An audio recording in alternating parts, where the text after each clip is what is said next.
بسم اللہ الرحمن الرحیم۔ آپ کے چند ساتھی بھی آپ کے ساتھ تھے۔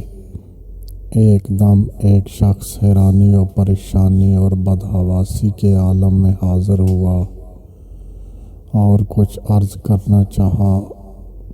آپ نے حلم و وقار کے ساتھ اس سے بیٹھنے کو کہا۔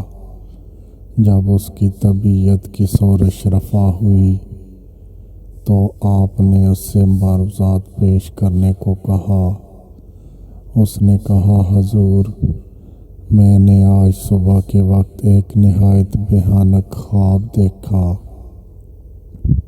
نہ جانے میرے ساتھ کیا پیش آنے والا ہے۔ خدا کے لیے میری مدد فرمائیں۔ میں نے خواب میں دیکھا کہ میں ایک جنگل میں ہوں۔